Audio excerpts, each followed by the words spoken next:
What up, though? This is Knockouts in 3 Counts. But before we bring you another episode of Podcast Gold, let me tell you about the homies over at Michigan's Finest. Do you ever find yourself trying to get yourself together and thinking, man, this is going to be a great night, but I'm looking for that little extra something? Well, check out our friends at Michigan Finest. If you are into medical marijuana, recreational marijuana, concentrates, vapes, anything of that sort, Michigan's Finest has got you covered. And as you can see here, it's all easily done by their website. It's all curbside, and you'll be in and out in 2 minutes. And they're family owned and operated, so customer service is their number one goal.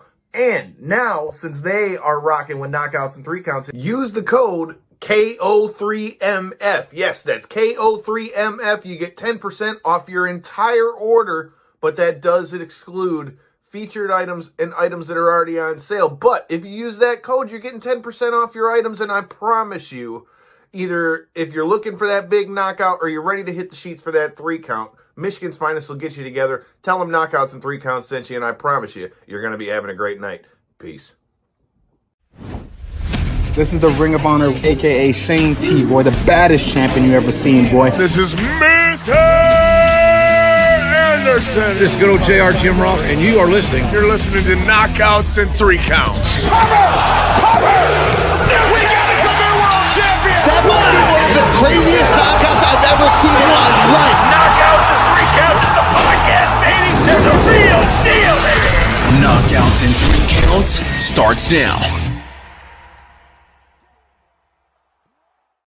What up, no? It is a Thursday. I feel like a whole ass adult today because I've had to do nothing but errands all day, and then I got colored on my arm like a child. So today was a day that encompasses everything, but shout out to my guy Trent Thompson. Got some more ink done today. We got a lot to talk about in the pro wrestling world, MMA world, all the worlds. If you're checking it out, make sure you hit that comment button. Make sure you hit that like button. It helps more than you know. How the fuck are you guys doing? Doing well, man. Doing well. Can't complain whenever I can get out on the bike. We were talking a little bit before the show. Today was a little chilly, man. Today was a little chillier. Glad I wore a little more clothes than I was thinking I was needing, because I ended up probably needing a little more than that, to be honest with you. But it was still a good time. So I can't complain. Ready to get today done and out the way, get Friday going so we can start this weekend up. What about you, Jordan? It's the weekend, man. We got stuff to do. We got places to be. DJs, party things to do. GCW on Saturday. I'm pumped, man. It's going to be a great time. Great weekend coming up. Hey, man, you're right. We do have places to be. And one of the places we have to be is going to be GCW this Saturday. You know, we talked to Tommy Vendetta. We talked to Karam. I feel like Tommy Vendetta is trying to kick Karam's ass. Not Karam's ass, excuse me. I can't even talk today. He's trying to kick Mance Warner's ass all the way back to his house, as he said it. So don't call the cops if you see Tommy Vendetta and Mance Warner fighting down the street. I don't know, bro. GCW is going to be pretty badass. And we got another past guest of the show. Ninja Mac is going to be going head-to-head with Joey Janela this weekend. And stay tuned. I heard a Ninja might come through. How are you feeling about GCW this weekend, bro? Dude, it's always a great time at Harpo's, right? Anytime GCW comes through, we always have a blast, man. So I'm looking forward to that. That's one of the better shows. Not that, we're not talking trash about any other show, but it's always a blast at. You're one of the top indies in the country. That's a fact. Especially it being at Harpo's. There's so much history there. Like we always talk about it. There's so much history in that building, dude. They just put on a hell of a show every time they're here. So expectations are as they are, high. It's gonna be a good time. It's gonna be a great card. I'm looking forward to it, man. Yeah, dude. I feel like it's gonna get pretty fucking gnarly at Harpo's. That is a small building, and these dudes are tearing it up. Like you said, Tommy's flying off the stage. We're going to have to see if he has any vendetta math in store for his match with Old Manser, and we're going to have to see if any light beers come into play. But, GCW the way I am, definitely looking forward to that. Also in the wrestling world, as you can see from the title that I've put on this, is it the brand split of AEW. It's been announced that there's going to be another 2-hour live show on Saturdays for AEW on TNT called AEW Collision. I just want my copyright. Even though it's not my real name, but since enough people can't spell, I'll take the credit. But that being said, thoughts on this show, J-Bone, what you got? I mean, you can't hide the fact that it's definitely Monday Nitro, just spun off. It's the same color scheme, the logo and everything is pretty much the same. I mean, come on, dude, it is what it is. But behind all that, the more wrestling, the better, right? I mean, for me, more days the wrestling's on is way better, especially on the weekend. Who doesn't love wrestling on the weekend? Let's just put it at 6:05 though. Remember that, Kyle? WCW, what was it? On TBS, WCW Saturday night. Saturday night. Perfect, dude. You know, Saturday. This is the Ring of Honor, aka Shane T. Boy. Whoa. Oh, Okay. Technical difficulties. Round I don't know. two. Round I don't know two. what happened. Round 2. But- Shane had something to say. But in all seriousness, though, the Saturday thing's the biggest kind of thing that throws me off. I know you say, yeah, more wrestling the better. Sure, I agree with that. But you're talking about a TV slot? You're not talking about a streaming thing, and you're talking a weekend slot where everybody is out doing things, enjoying life. That's why. you know? Yeah, So- that's why I was saying maybe do the 6:05 route, because primetime Saturday night, man, it's a tough Okay, spot to but be on to TV. play devil's advocate, though, you say that, but how is that any different than us watching a UFC fight night that starts at 7 or starts at even the ones that start at 10? Because then the prelims start at 8, so you're there from 8 to about midnight. I mean, it's really the same time slot. Because I feel like this could be biased opinion here because of the MMA bias on my side, but I feel like for the most part, not necessarily cards like what you're getting this weekend with the Apex events and stuff like that, but for the most part with the UFC, they're more appointment viewing. It really is a thing that you feel like if you don't see it at the moment, you're really going to miss out. And I feel like that's not always the case with a lot of the wrestling, especially the week-to-week shows. The pay-per-views, I agree. Yeah. But a lot of these fight nights, while they end up being good fights, I don't necessarily think that they're appointment viewing. Now, I will say this, though. As far as, like even you said, even if you don't say they're appointment viewing, I just want to clarify that more so though than a regular week-to-week show where it's different because like if somebody loses in the UFC that you're a fan of, you may not see them again for a year and a half or whatever the case. Where I feel like with a week-to-week wrestling show is much ramifications and stuff in storyline that can be changed throughout a 2-hour event. It just it doesn't have the same type of impact. That's what I get what you're saying. I feel you. Because I can miss this Saturday. As long as I watch it next Saturday, it's cool. I can't miss UFC this Saturday because clearly I'm never going to see that moment again live. No, right? and I get what he's saying with that. I think the thing that may help it in a lot of ways is what you said, J-Bone, that it's historically like that was a thing for a long Wrestling time on Saturdays. Well, yeah, you know that. Yeah, that was. I know they're going for the Saturday thing. I would like to see eventually somebody do like a morning wrestling thing. You know what I mean? Like, remember, Kyle, you used to get up, on Saturday mornings and watch from back in the day, dude. Do you remember? A lot of people may not have liked this show, but I always liked it because it was always kind of like if you missed anything in the week, you kind of caught everything all at once, and then there was always some crazy shit that happened on it. Do you remember WWF Livewire? Yes, dude. Yes, dude. They I had remember Livewire, watching that and shit then on like they Saturday did- mornings and shit. Yeah, they did it in the morning. Like, dude, it had to have been 10, 11 o'clock in the morning. Yeah, it was cool. I would watch Wake it back up, before I used to bowl on Saturdays, bro. Yeah, you wake up, get your little bowl of cereal going, and watch some week. Get my deal, trying to figure out how to throw the straight ball because I hadn't mastered the hook yet. Hadn't learned how to make it all pretty yet. But catch up on your weekly wrestling events and then go outside with your friends and talk about it. You know what I mean? It's fucking That's cool. one of the things I know you guys both kind of spun it. I don't know it was just a particular timetable, but it was both childhoods. So I feel like that's the one thing you could really do is reach which AEW I feel as though struggles to more so than WWE in this.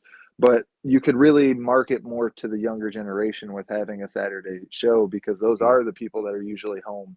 Like, your daughter, for instance, she would be more interested, Saturday night. That could be her routine every week is, let's see what's on, Right. And, they don't got to wake up for school the following day. You can Yeah. stay up late, watch wrestling, make a night out of it. So, I mean, that's why, like, for her, Friday Night SmackDown's a big thing. She ain't going to miss it because that's her night to stay up late, watch wrestling, eat junk food. And now she might get it twice. Look at that. I don't know, man. You ask Kyle. She while she liked AEW when we were there, she's really trying not to go on that AEW side for some reason. Yeah, she acted like she didn't, but she knew who everybody was, though. Yeah, she knows everybody. She just don't want to miss the fan. With the whole AEW thing, is it seems like they have more of the hardcore fan base and stuff, and less of the young casual. Yeah. Oh, I think the reason that is because a lot of it comes from the indies. You know what I mean? We've seen a lot of these guys on the indies. Really, they set out to be at first. At least what they had said was to be the alternative. You know, Right. So that would make perfect sense. And so we're gonna have to see what we get from this thing. But I want to ask you this: do you think that this new TV show is gonna be like the brand split of AEW? I mean, I wouldn't mind it because we've seen a roster overhaul over the years. Like we've been talking about this for 2 years now. There's so many guys that need TV time, that need matches, that just need time in the ring. There's so many. Then you just did away with Dark, right? And Elevation and all that. That's taking some stuff away. So honestly, I wouldn't mind a brand split, but the problem with that is, and maybe it's not a problem for them, but like you're just doing everything that WWE is doing. You know what I mean? And I know it's hard not. How do you not compare the two, right? When you're the only two in town, it's hard not to compare. But and I mean, I could totally be wrong, and there's nothing like that. But you almost got to wonder when it's a whole nother 2-hour show. Because now think about this. Here's why I asked this question. You have AEW Dynamite on Wednesday. That's 2 hours. You have Rampage, which is taped at Dynamite, which is another hour. That's 3 hours. You have Ring of Honor, which is on Honor Club, which is another 2 hours a week. So that puts you at 5 hours. What night is that on? I forgot the day. I've been watching them on YouTube, to be honest. Now I'm going to talk about that in a second. But so that puts you at 5 hours, and now when you add this, that puts them at 7 hours. 7 hours, of wrestling, which is right on par with about what WWE has with all their shows. So my point being, good Lord, my point being, get some water. I'm gonna have to here, but my point being, my point being, you do that, and now, like you just said, Corey, are you just like WWE? Because now you have 7 hours of TV. You're gonna have to have separate storylines. Yeah, and it's hard. It comes down to how do you utilize it, right? Who are you going to put on TV? Because Kyle, like we've seen, there's guys like Miro. You've seen how the crowd was in Detroit when Miro just showed his face on the screen. Well, they already said Miro is going to be one of the ones that's on there, right? So there's guys like that are just kind of stashed in the back. Like we gotta present these guys. So, and as much as the fans love to bitch about the brand split and stuff with WWE, it really does make for these like dream matchups when you get to like the likes of WrestleMania or another big pay-per-view where they're like, okay, well, finally we're going to settle the beef between these two because it doesn't happen on your regular week to week, and I feel like, to your point, you are definitely seeing that with AEW. They've reached the point where they'll build a star up. He's not quite to championship level, but they really like the guy and feel like he has potential. They'll build him up so that the fans know him, and then all of a sudden he disappears, whether it be injury or just doesn't fit in the story at the time, whatever the case be. But you add a whole nother 2 hour like official like big name show. Like you can talk about the Ring of Honor stuff, Kyle, but if it was in their eyes the AEW tier wrestling, they would be trying to they would have put that on the Saturday show. You know what I mean? Yeah. So they're in my Well, eyes, that's what I'm saying. I don't trying to- understand what's good with that, because then, I mean, that's why I say I wondered if it's a brand split. But I mean, you've already essentially got two with AEW and ROH, and I mean, ROH and the ROH product that they're putting out. That's what I wanted to talk about, dude. That I watched the show. Shout out to Shane Taylor. He had a hell of a match with Mark Briscoe on there. You know, you had Ninja Mac had a hell of a match on there. You know, you had, I mean, you had Claudio Castagnoli in there, your Ring of Honor champion was in there. Blake, who is he in there with? Blake Christian. Like I said, Ring of Honor is putting on a good card, bro. It just sucks. I feel like the Honor Club model is what's hurting them. I mean, maybe what they could do, you know, what could be a good idea. I mean, I don't know if they'll do it, but maybe take Rampage and use that for your 1 hour slot of Ring of Honor on live TV. You know what I mean? You could do Ring of Honor Rampage. Just Kyle, you seen it. We recorded that Wednesday night after Dynamite. There's your hour of Rampage on live, or hour of Ring of Honor wrestling on live TV every Friday night. You know what I mean? So there's ways. But on the Saturday thing, though, you got to think. I know they have thought about it. They're businessmen. They got to be pretty smart, at least I would think. But like, so once a month, you're going against WWE pay-per-views, premium live events. Twice a month sometimes, and then every Saturday you're going against UFC every single Saturday. You know what I mean? So these things have to have been brought up in the board meetings or something. And not to mention TNT, you got playoff basketball, Atlanta Braves baseball still. There's a lot of things there that could still potentially be going on in that time slot. So I don't know how that works out later on, man.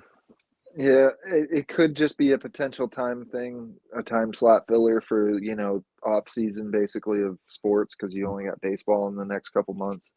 But that it could be. I could definitely see that where they move it later on to another time that's, you know, fits appropriate.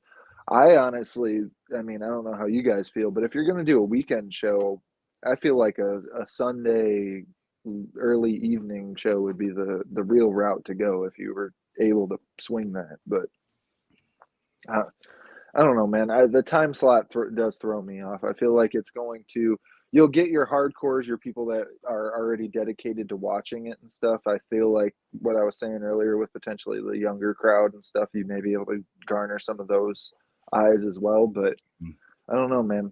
There's a lot of 30-somethings that are out there, you know, the 18 to 32 or whatever whatever that demographic is that they're always talking about. Yeah. Those are the people out on Saturday night. So. And if they're home, they're probably going to be watching UFC pay-per-views, UFC fight nights. And I mean, but at that same point, though, like in the world of where you got a DVR and all that stuff, I mean, I don't ever really watch much of the stuff ever live, or at least if I do, I'm starting it from behind because I get off later from work. So it's like, I don't think that part's necessarily, like I say, I think in 2023, it's not as big of a deal, but you won't maybe get as many people.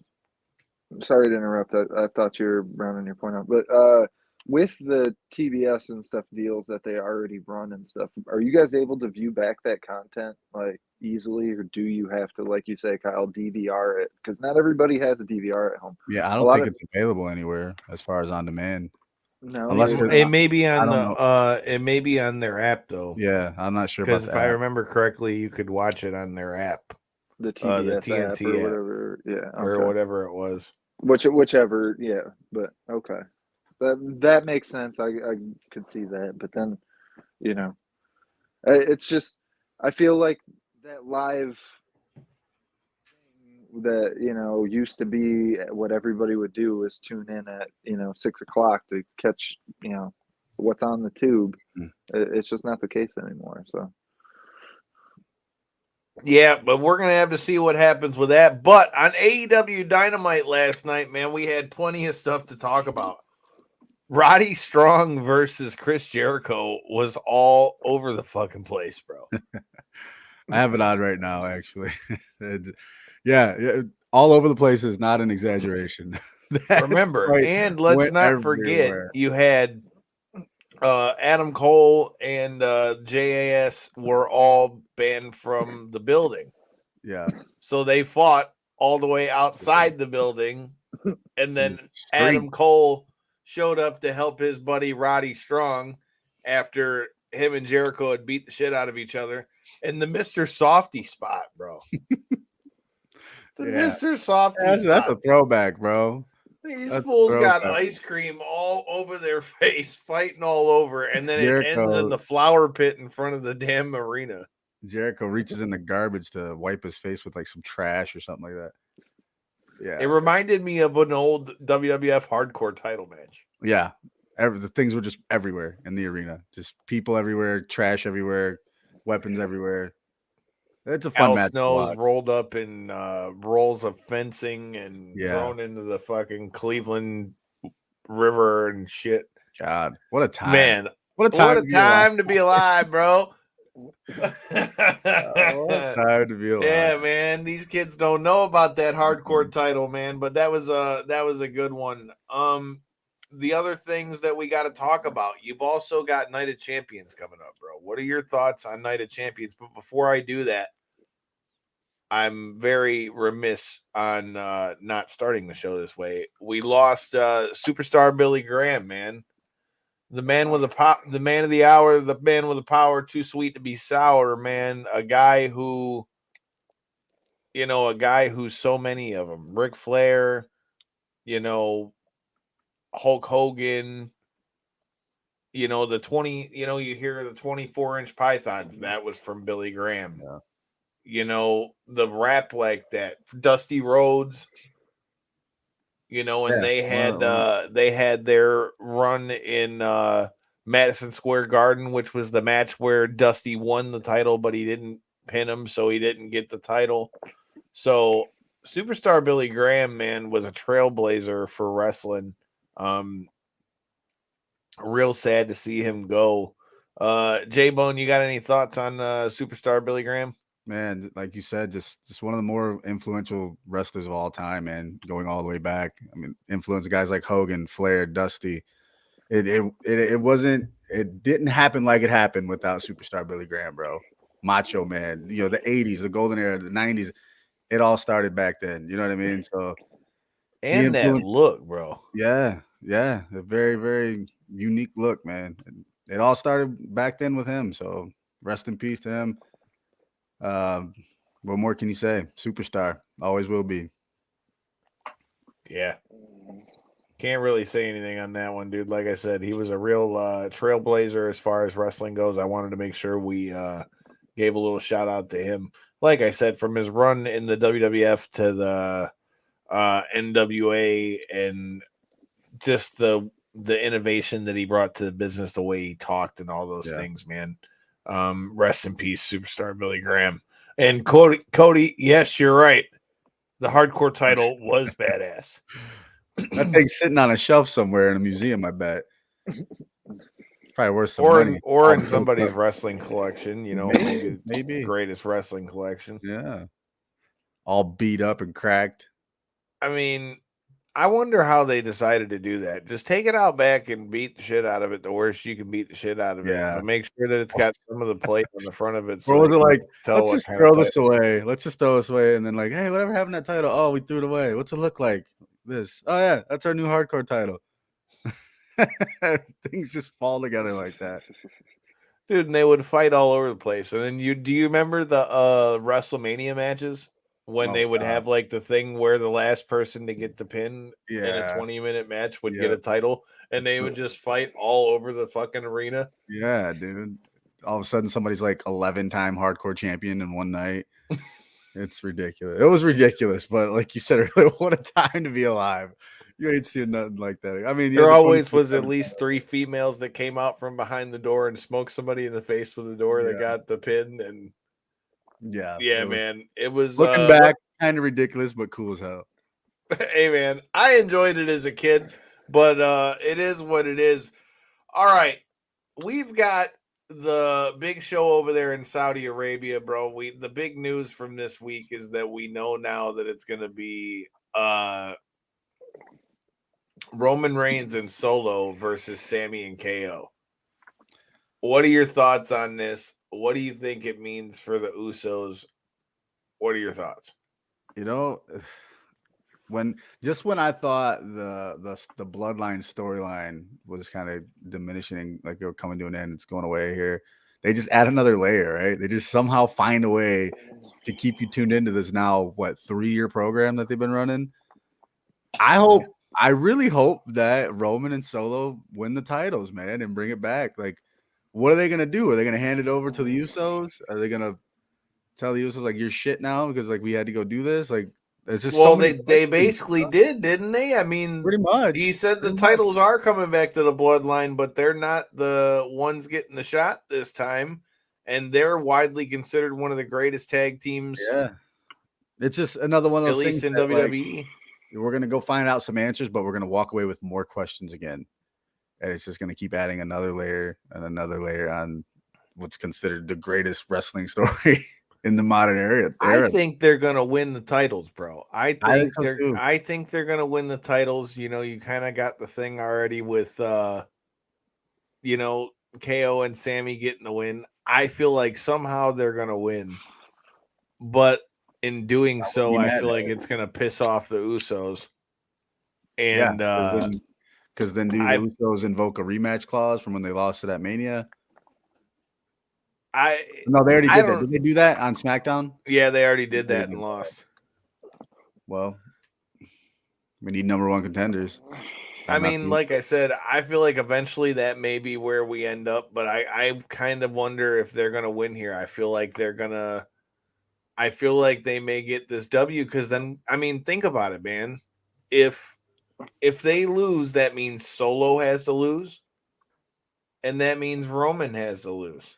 Which hasn't happened in a long, long time. Exactly. I mean, if anything, Solo would be the one who would lose, I'd imagine. But like I said, it would be interesting. Unless, and this could just be fantasy booking, I'm creating my own story here, but maybe the Usos try to get involved and do some kind of like, hey, we're going to help out the bloodline, and they mess up, get them DQ'd, and then, that keeps the belts on Sammy and KO, and then ultimately starts a whole nother thing with the bloodline. I mean, there's so many ways I could totally see that too. There's so many ways to go. I feel like it's pretty obvious at this point that we're seeing the breakdown of the bloodline. It's just going to be interesting to see how it goes. But I'm not going to lie, I kind of think as of right now, I think we might see new champions, but we're going to have to see how things play out come Night of Champions. All right, man. On the MMA side of things, we had a hell of an announcement from Francis Ngannou that he is now going to be with PFL. And first of all, I want to start this by saying I think it's dope what he did for himself to get that and what he did for whoever he fights in this deal. Because for those of you who weren't tuned in, he's getting a guaranteed $2 million for his opponent, and he's getting a little more, which means he's probably going to get $3 million. And then on top of that, he's getting sponsorship. He's able to have his own sponsors on in the cage, so he's going to make more money off of that. And he gets equity in the company, and he's going to be the head of PFL Africa. So, I mean, what a fucking deal. He's getting sponsorships in the octagon or just on the shorts? Well, that's what they're saying. He can wear them. If you notice, nobody else has. Yeah. PFL actually does allow their fighters, but I think that what they meant by that stipulation, why they worded it that way in that contract, was that he has free reign to sponsors where other guys have to still get approval, I believe, is basically what it boiled down to. And then now, as for the $2 million for his opponent, is that just his first opponent, or is this going to be every opponent?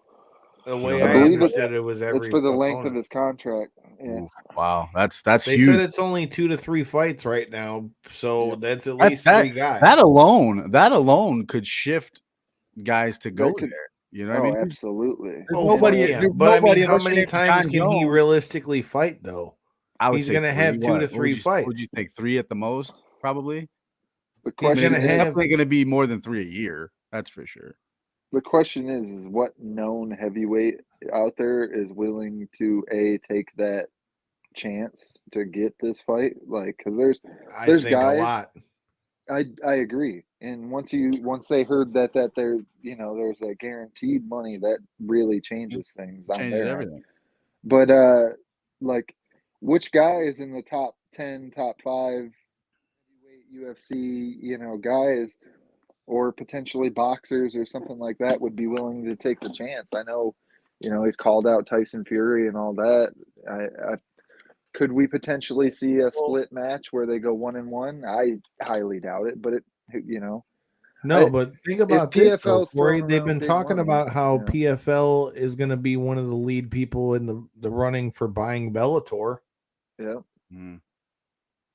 I've But heard that I don't multiple think places. I don't think a Bader matchup sells to make up for their investment.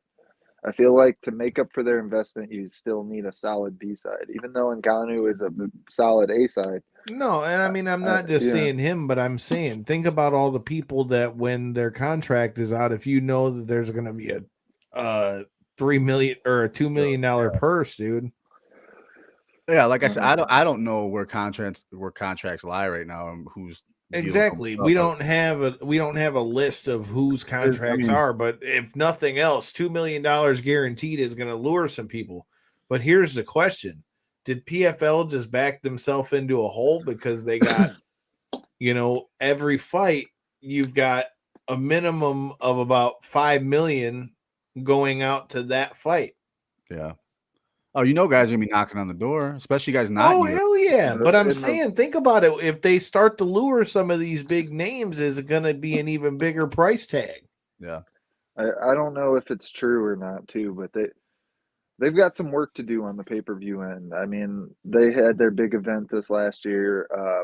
I was not at home. I planned on purchasing it, but I ended up having something to do that day, so I didn't end up being one of these people. But that being said, their big showcase, event, their crowning night that they decided to make into a pay-per-view, I'm hearing the numbers on that from the Weighing In podcast is roughly around 12,000.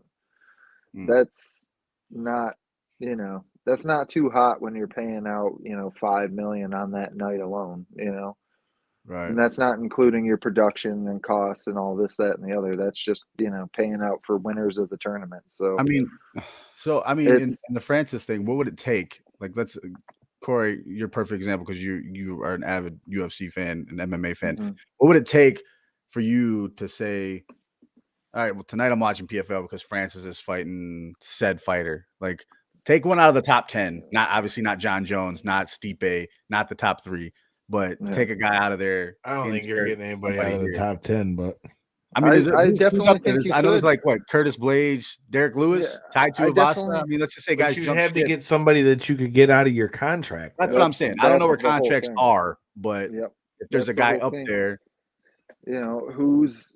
Because think about it. You think now that that's been announced that Dana White and all them are not saying, like, look, any heavyweight that's close to an end of a contract, we need to make sure that we take care of this now. Yeah. I mean, like, that guy ain't stupid.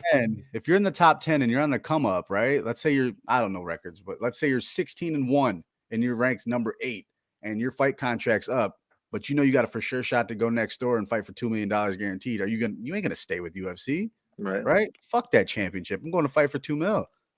Put upside of $2 million, maybe even more. Yeah. You know what I mean? Then God forbid you be the one that beats Francis Ngannou. Then maybe you're the one. You win the $2 million plus. Now, guess what? PFL. Now you're the face of a company. Yeah. So you end up becoming the Mike Perry of bare knuckle, where all of a sudden 3-4 fights in a row and you're that guy all of a sudden. But here's my thing, bro. If you're at PFL, you gotta hope that Francis wins all these fights because you gotta hope that you're getting some kind of. You got not to to, get some kind of a return on your investment, bro. Yeah. Because I mean, Yeah. he alone, even if it- you take the $2 million that his opponent is going to make out of it, he alone is going to cost you what, $3 million? We'll say $3-4 million every fight, Mhm. Yeah. and then you got to, and that's not even counting what his opponent gets. Now, I think it's dope what they're doing with the PFL Africa thing, but that's what I'm saying. You cannot not respect I- what Francis Ngannou put together, because it's And- like when you think about it, and the more I say it out loud, I'm like, damn, that's crazy. I might sound like a hater saying this because I do like Francis Ngannou and I appreciate his ability to get better throughout his career, the ability to get better at all of his downfalls for the most part and really round those games out. And we seen that in his last fight with Ciryl Gane. He was able to out wrestle him and chase submissions and shit. So that being said, I don't know if Francis Ngannou is this like huge money train that everybody makes him out to be. And I don't want to just sound like some hater in this, but if I'm not mistaken, he's 38 years old. He's coming off he's coming off a major knee reconstruction surgery. He's not even going to fight for your organization for another year, at least 2024. He even confirmed that already before he fights for the PFL. So I feel like you're getting a 39-year-old at the end of his career who was once a UFC heavyweight champion, and I don't know if he would have still been that guy had he continued to fight the existing crop of guys. If he kept doing the fight every 6 months as the heavyweight champ, I don't know if he still is the guy holding the belt, to be honest with you. But beyond that point, I don't know, man, because I'm a huge. Let me he's finish damn out my good. point though. He is damn good, and like I said, he did really round out a lot of his skills. And to be frank, heavyweight is one of those weight classes where you can be older and stick around a lot longer. But beyond that, I feel like the knee thing is a really big thing. But it's such. I'm a big fan of PFL. I really like the fact that there's other organizations trying to do what they can to assert dominance in a market that's very saturated by one company. Mhm. That being said, your return on investment, I don't know if there's going to be one. It'll be return in the form of eyeballs and the fact that now people are maybe taking you more seriously as a free market player and stuff like that. But to invest that much money and give up that much stake and everything like that, I mean, I don't know what this deal boils into in 3 to 5 years for PFL once they've, drained all this money, or if it could play out in their favor. They could sell a ton of pay-per-views and garner interest because the likes they have like Ngannou fighting on their pay-per-view. They could pull in a Diaz or something fighting on their pay-per-view. They definitely already have a Jake Paul fighting on their pay-per-view. They're building their pay-per-view roster up to try to make these sales work to garner this money, but And it's just such hope it does such something an investment too, man. It's just Because such an investment. It is. You're And not it wrong. could take a while, dude. It could, like you said, it could take a while. And guys' contracts do expire. It could. I mean, look in the heavyweight division. You got guys that you not even think of. Like, who's that one guy that I can't stand? Tom Aspinall. We don't know where his You contract's don't at. like Aspinall? I don't. For some reason, I just don't like Aspinall. But guys like Tom Aspinall. But if They ain't announce letting tomorrow, Aspinall go nowhere. well, Yeah. if they announce tomorrow, say, hey, Tom Aspinall's contract with the UFC is expired, but he says, I'm going to go to PFL and fight Francis, I would be entertained and intrigued by that. Yep. I'm like, hell yeah, dude's getting paid. That's a good fight because dude's not a bad fighter. I bet against him every single time, and I lose every single time. We'll talk about that later on, but that's an intriguing fight, right? And it's a unique situation. The guy's jumping shit pretty much to go make a lot of money and fight potentially the best heavyweight in the world, they say sometimes, unless you're John Jones. But there it is, right? That it could just take that. And then what's that do for Tom Aspinall if he beats Francis? Because now that price just went up. So who's going to jump ship next to try to reach that, gain that price, and get Yeah, that but that's again where that risk versus reward thing for PFL comes in. That's why I said if you're PFL, you gotta hope that Francis Better beats hope Francis wins, man. whoever they put in the cage, because if you don't, then you already just paid him because he got paid a signing bonus and all that stuff. Yeah. Yeah. Now they go So for like can I super tell fights you- and all that though, Can I? right? Huh? Didn't I read that he was like they were talking about some kind of super fight thing with him somehow? that's the division they That's said what they're it is. putting Yeah, him in. that's Okay, what it is. super fight But division. can I tell? Yeah, that's what he signed Okay. to. He's not going to be a seasoned fighter. Basically, that's what that means. Is he's Okay. not going to go under their normal format. Which They is, said you he know, can if he wants to, but I don't think he's gonna do that. Yeah, No, why I would doubt he? it. Maybe if he lost, if he loses in a big fight, he could definitely end up in the season. I could see that. But my big concern is with the way heavyweight is and the fact that the market is what it is. And to your point, you know, a lot of these guys that are top tier talent are definitely under contract and are not able to go anywhere, even if they wanted to. My big concern is we end up seeing, and I'm a fan of his, but we end up seeing the evil laugh in there against him. We end up seeing somebody like Ben Rothwell or something as his opponent because that's kind of what's out in the free agent market for heavyweight is guys like that where they're seasoned vets and stuff, but they're not. They're like how I was saying earlier, a solid B side. I don't feel like that's a solid. You know, like you need somebody else that helps sell that show, and I feel like for what their investment is, I don't know if they're going to be able to find that guy to fill the other side. That's a huge concern of mine. Yeah. That's what I was saying. Like I said, shout out to Francis for the deal that he was able to make for himself and for the fighters, because that's what he's going to go down for, is what he did for that, because that's going to make somebody a lot of money. Getting paid. You're not kidding. But we're only time can tell who they're going to be able to get in the cage for that, because I'd imagine Francis is going to be a little selective on who he fights too. But speaking of being selective of who and where he fights, what are your thoughts on what he says about BKFC never reaching out to him? I mean, you made a good point to me. Why lie now? There's no point. His deal's already agreed and everything's for the most part out.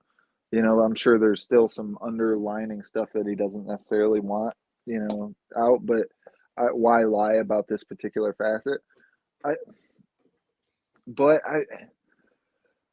Dave Feldman, for some reason, he it may be promoter talk with him, and I may be just hook, line, and sinker. I may be the fish in the pond just biting onto it. But I feel like they're legitimate, like guys that throw money around, and maybe they felt like what I was just saying, it wouldn't be worth it in their pocketbooks to be able to pull somebody like him. So they didn't even bother making an actual offer because they wouldn't be able to do a solid B side that would, you know, all of the things I was just saying, but, you know, bare knuckle side. And so maybe they didn't actually make an offer, and maybe maybe the talks didn't step outside their boardroom where they had discussed the issue. But He's saying they never reached out at all, though. That's the thing. Like, that's what I'm saying is so wild, because I agree with you. From everything I've seen, Dave Feldman seems to be pretty straight up. But I mean, Francis is saying they never reached out, period. A hell of a miss if you didn't even try to go for it. You know what I mean? Yeah. But I mean, like I was saying before, if you're paying out $4 million to put on that fight because you got to pay him $3 million and then find an opponent for $1 million, I mean, that's dude, you like, better again, find a, you know, like I say, I don't know if the evil laugh is going to make a big enough return.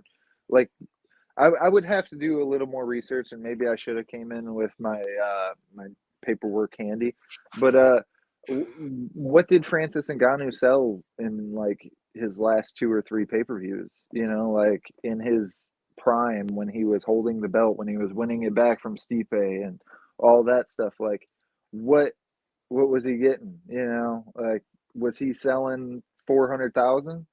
Was he selling 700,000? I know he wasn't cracking the mill mark because we would have all heard about that. That's you Right. know. Yeah.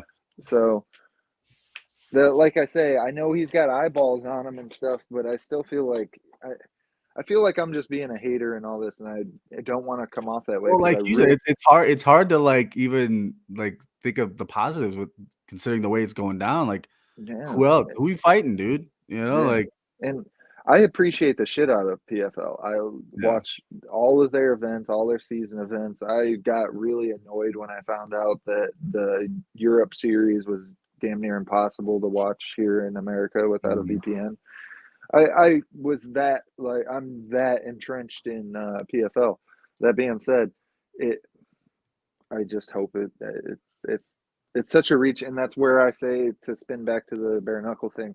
Maybe the discussion didn't actually leave the boardroom of the core group of bare knuckle guys actually discussing whether or not to even make an offer, and maybe Dave Feldman did come out of pocket a little bit with even giving an answer. If I'm not mistaken, he was asked the question and then gave his answer upon that he felt as though, he felt, because I remember seeing him on Ariel Helwani basically give the same answer I just did, where it's, you got to find the right opponent for somebody like that and so on and so forth. And so, I mean, all in all, hopefully it's opening the door to like another, like an alternative, like you said. I mean, like I say on wrestling side, the more wrestling, the better. The more MMA, the better, right? So hopefully we're just opening new doors here. Another thing that really worries me, and it may be the opposite effect, but when you're talking, he's not fighting until 2024, and that's because he wants to fight in boxing first. What happens if he goes out there and fights Deontay Wilder and gets fucking knocked out? Like, what if he goes in there? No matter, that I deal don't is think signed. he's fighting damn Deontay Wilder. Win or lose, that deal is signed now, right? You don't think he is fighting somebody? I think he's at least fighting Ruiz likes or higher in the, like he needs some type of name recognition. I've heard potentially like a Dillian White and stuff thrown around, but I feel like that yet again isn't gonna, like, your boxing heads are gonna know who that is and stuff, people that watch fights, but they're not your regular. That's not one of the big five names that have been thrown around. Like, I think it's Ruiz or higher. It's Ruiz. I really think Anthony Joshua would be the perfect fight, but that one doesn't seem to be coming to fruition. But Tommy Fury would be awesome. But yet again, man, I feel like Tommy Fury's not a heavyweight. Or Tyson Fury, you're right. I don't know why I said Tommy. But either way, it's just, I don't know, man.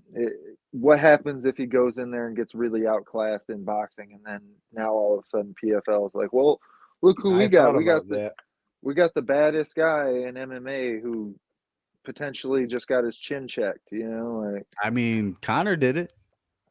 Yeah, but Conor did it. If I can be honest, like looking back and reminiscing on that fight, the way that it got stopped and the way that everything kind of played out, where the ref kept stepping in and Conor kept throwing these dirty rabbit punches and shit, and it wasn't really playing out like a traditional boxing match, and nobody got knocked down, nobody got knocked out. Even Mayweather wasn't necessarily landing huge clean shots on him. He hit him a couple times for sure, but it wasn't like he was getting mollywopped and then got left on the floor. Like, I feel like at heavyweight, that's what we could see. You know? I mean, they still give Conor a lot of props for hanging with Mayweather, but if he'd got put out cold on his face, we'd be talking a lot different about it. You know what I mean? And I at the time, being an MMA fan and not as much of a boxing fan at the time, I watch boxing a lot more now. But when that fight took place, I think I was watching it with you, Kyle. I was severely complaining about the stoppage. I was like, this is bullshit.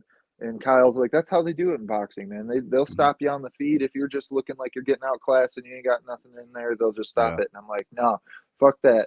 Like, we paid fucking $70. We paid $90 for this fight, and fucking this is not even, like, this is for all the cards. You got to let it go out. And I feel like that really kind of saved the image of Conor going exactly back. What I said would happen in that fight if you watch the thing. Yeah, he went out and knocked him the fuck out. Like, don't get it twisted. Had that Oh, fight I kept going agree. on, Connor would have gotten. Oh, yeah, it wouldn't He have been would have pretty. either really started to get punched up or ended I was up gonna say, like, all the on the respect in ground. the world to Connor, but let's not act like He was because the gassed as could stoppage may be. not have looked Oh, yeah. like what you wanted it to. Had that fight went another round, Connor's getting dropped again in that next round Yeah. too. It got stopped, I think, just because of the fact that Connor looked so gassed. That was really what, like, reminiscing on that. But either way, the main point being, You mean to tell me that if they didn't go another round or two, that because he was Oh, I that think- gas, Floyd wouldn't have put him on his face? very well could have. Very well could have. Absolutely. And I'm not arguing that whatsoever. That, like, Okay, that's all I'm trying Yeah. to say here. Like, to say No. that he wouldn't have like put him out like with But- the way he was gassed, like you just said. Like, Floyd's one of the best Point counter was- fighters of all time. Speaking of Connor, though, I know you guys both said you haven't seen that documentary on Netflix. Dude, so good. So good. I know everybody's got their opinions on this, man, but watching that, dude, there's no way you can't respect Conor McGregor and what he's done, dude. It's just, the come up's unreal. I know that. That's and you know what's crazy is I thought it was going to be like a come up type documentary, and I don't want to give spoilers away, but it's not. It's really, it starts from the Khabib fight and how that all went down to the last time he stepped in the octagon.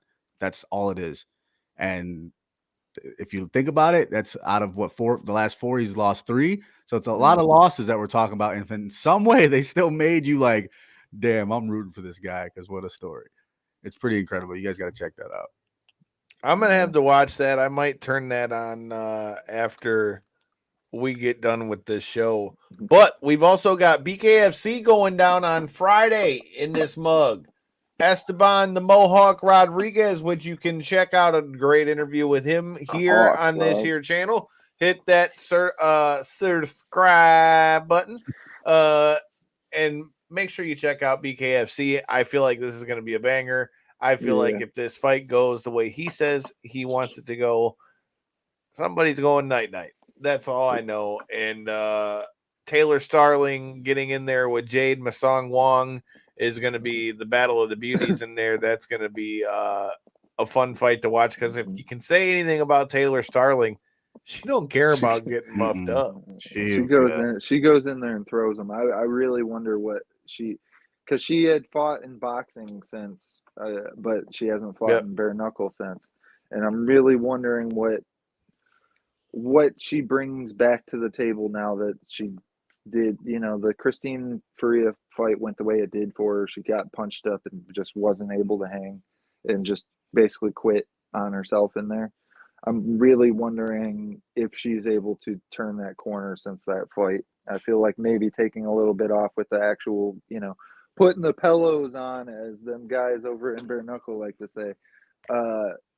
It may have actually helped her coming back in. Well, you heard Britton say when we had her on last that her doing more of the straight boxing helped her with her bare knuckle stuff. So I mean, it very well could have helped her sharpen up her game, even if just from an angle standpoint or just being a confidence thing. Just being able yeah, to dude. And I mean, know that you're not going to go in there and get punched out as long as you don't allow it to happen. Well, and you got to remember footwork and stuff, And you got to remember and take into effect, bro, when you're jumping from like discipline to discipline, from like bare knuckle to like regular boxing to, some of them that had fought MMA, like, bro, those are all different rule sets. They're all different games. So to bounce around from thing to thing to thing, that's something to do. I feel like these fights are going to be good. I feel like Taylor Starling gets the win in this one, dude. I feel like, but it's going to be a brawl. Yeah, I'm a big Starling fan. I have been for a while. Don't know a ton about her opponent. I believe I've seen her fight once in the past, but yeah, big Starling. I've seen her fight a few times, man. She's a tough, but I feel like it's just going to end up being in a brawl. And I feel like ultimately, Taylor Starling is a little better. As far as sharper. I shouldn't say a little better. She's a little sharper than Wong is, and I feel like that's gonna be the difference.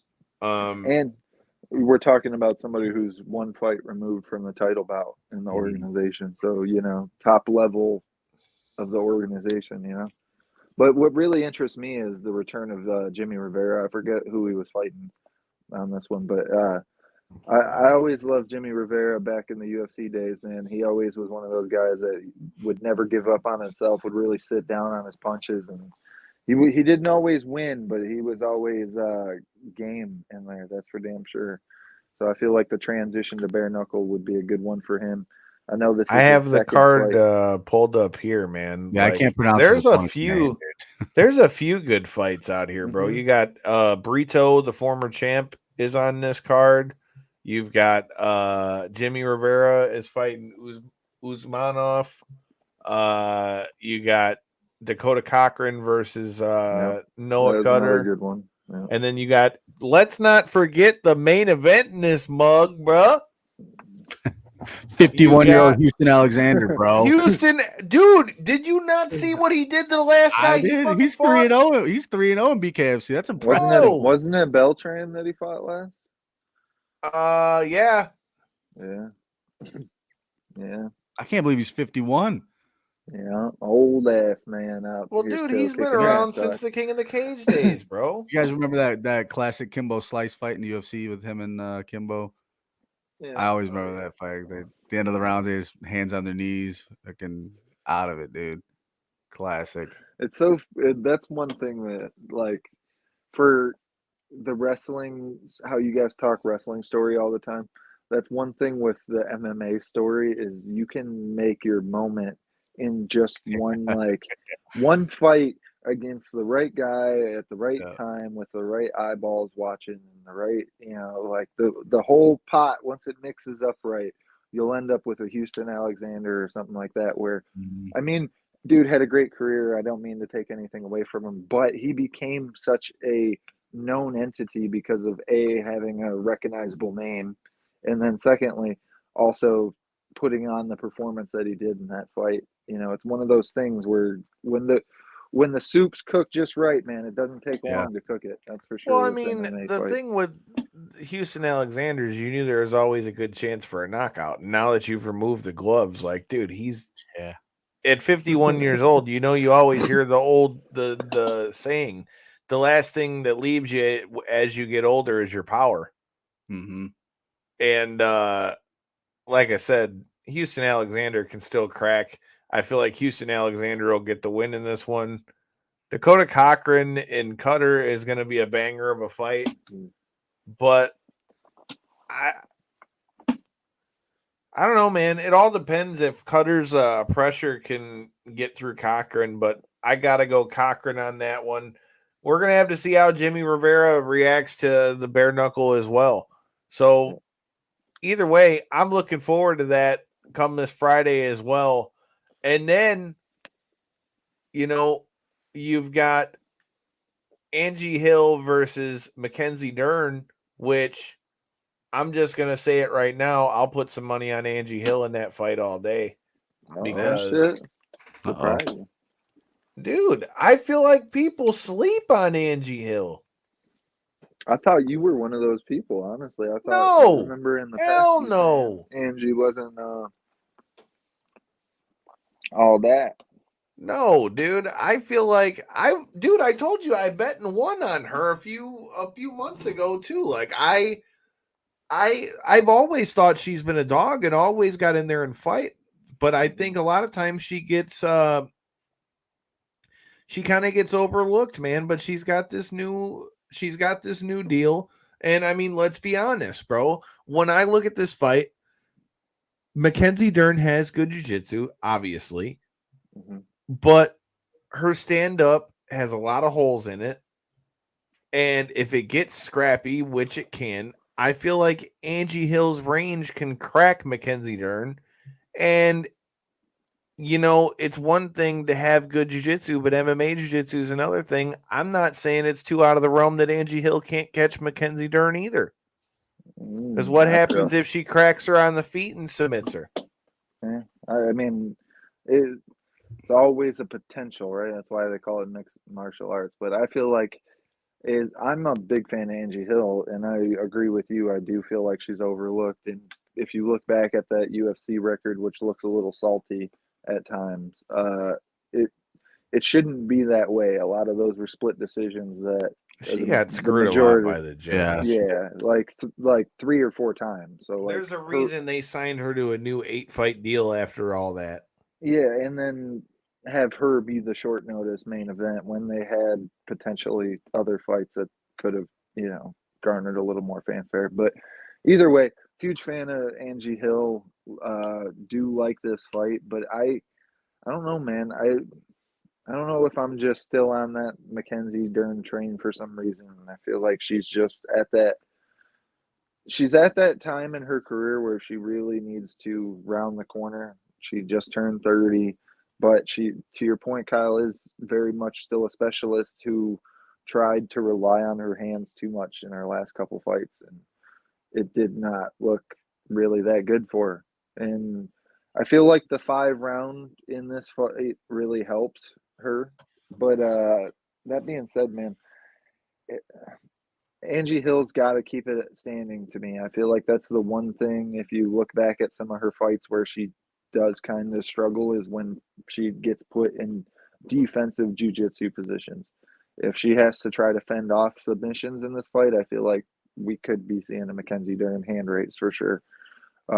If it goes the distance, I would imagine, it's probably Angela Hill getting her hand raised, but it's an interesting fight to me. With, I don't know if you guys seen all the media with Dern saying basically like she went through a divorce, she went through a change of coaching, she went through, I think it was like her house or something like that. She had like 3 major shakeups in her life in the last couple months in between these fights. Wow. And so it could be a really good thing for somebody, in my opinion, like her, who has major holes in her game, if she went to a different camp that was maybe able to get her to work a little more on her wrestling and be able to implement takedowns instead of just hoping that she can fall on people, because that's what her wrestling was kind of looking like before.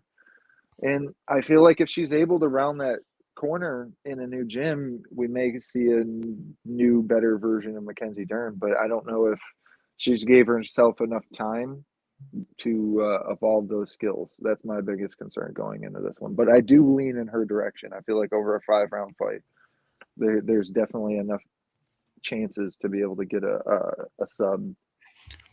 Well, if you're a betting man, go check out the props on that fight. Every single way of victory is plus money. So you're making some money somewhere. Some way, somehow. Some way.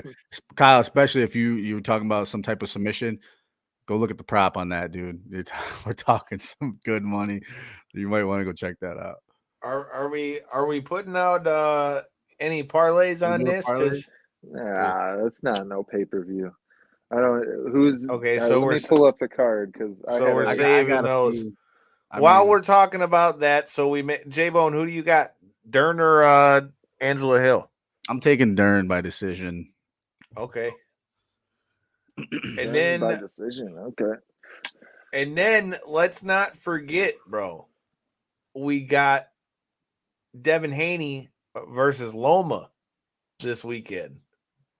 What are your guys' thoughts on this fight? I feel like this fight is being slept on. I feel like this fight is going to be a lot better fight. I feel like it's either going to be a 12-round war or somebody's getting knocked the fuck out. Yeah, I agree. And I feel like if somebody gets knocked out, it's probably going to be Loma. But that being said, I real quick want to pull up a quote from what Haney was saying. Oh, come on. I just lost it. Never mind.